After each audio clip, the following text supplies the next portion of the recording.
আল্লাহর ওলি শেখ হাসিনা হাফিজাহুল্লাহ। ঠিক না বেঠে? এর মতো আল্লাহর ওলি একজন আছে।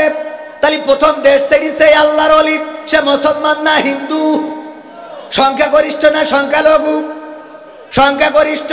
2 নম্বর আল্লাহর ওলি হযরত মাওলানা শামীম ওসমান রাহিমাহুল্লাহ। ঠিক না বেঠে? এমন কোন রাত নাই 80 রাকাত 90 রাকাত তাহাজ্জুদের নামাজ না পড়ি ঘুমায়, যা আমি আমার সারা জীবনে নেই। আপনি পড়েছেন? এমন কোন রাত নাই। আর আমরা মাসেও পড়ি না, কথা কয় না।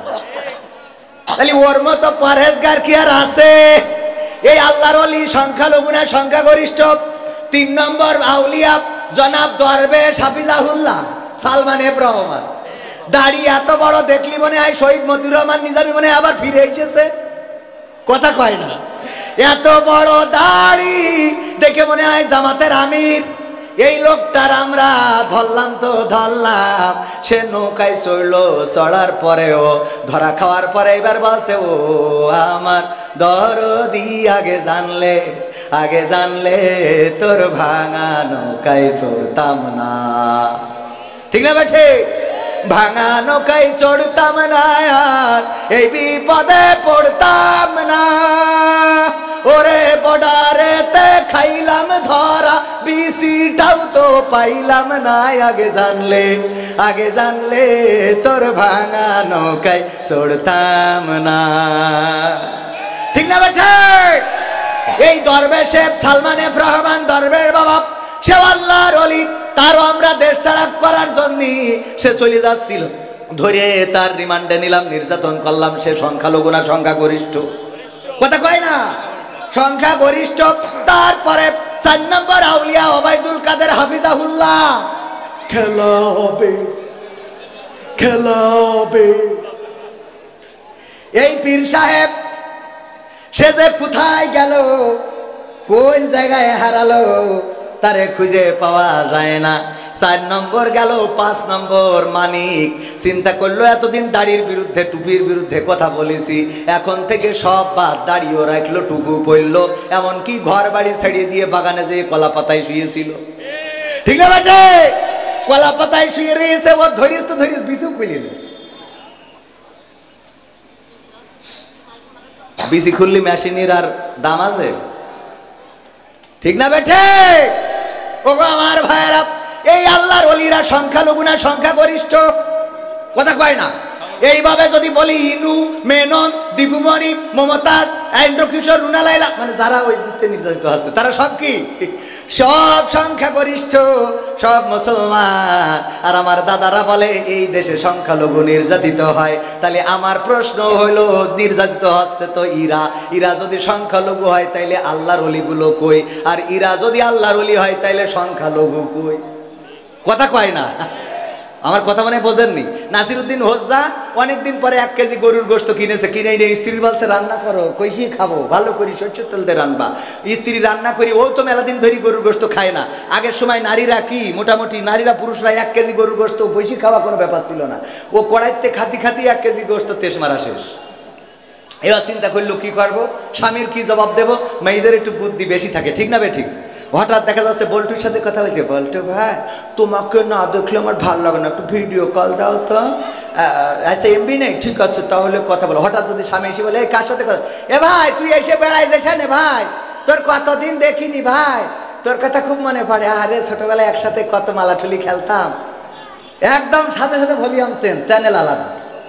কথা কয় না? বিটিভিতে ছিল, সাথে সাথে স্টার জলসা, অথবা স্টার জলসাই ছিল, সাথে সাথে বিটিভি।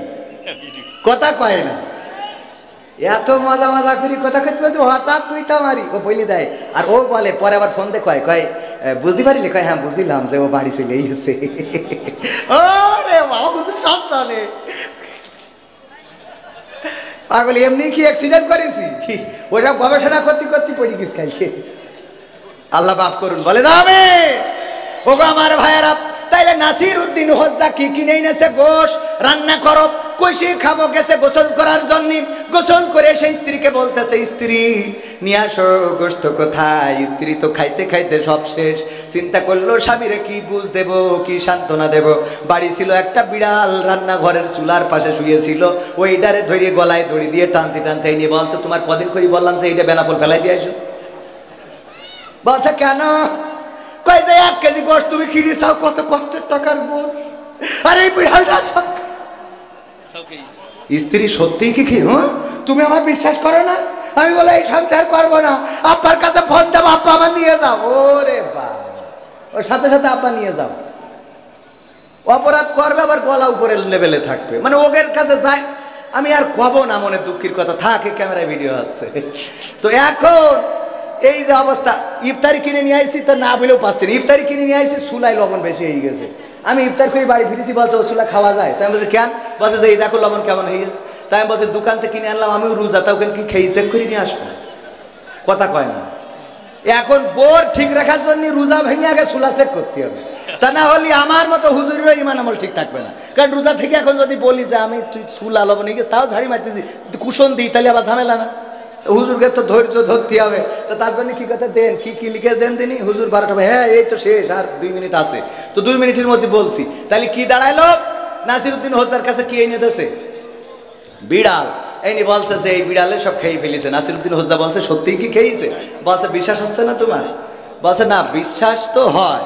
তো আচ্ছা ঠিক আছে, দাও ফেলাই দিয়ে আসি। বেনাপোলে নিয়ে যেয়ে অথবা গুগা বাজারে নিয়ে যেয়ে যে মিটারের পরে তুলে দিয়েছে, দিয়ে দেখে বিড়াল কাটাই 1 কেজি।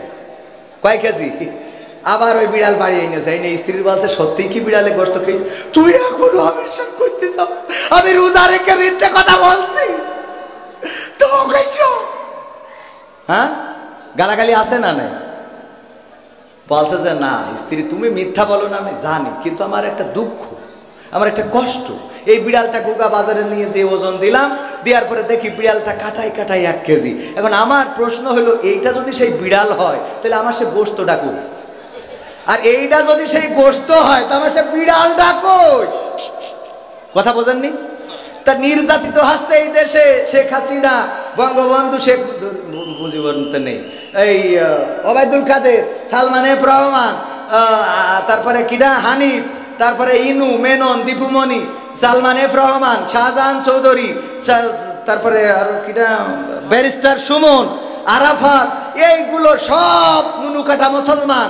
দাদারা কয় হিন্দু নির্যাতিত হচ্ছে।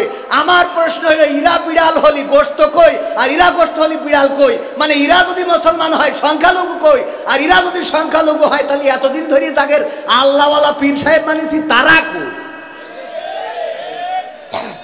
আর 5টা মিনিট নি।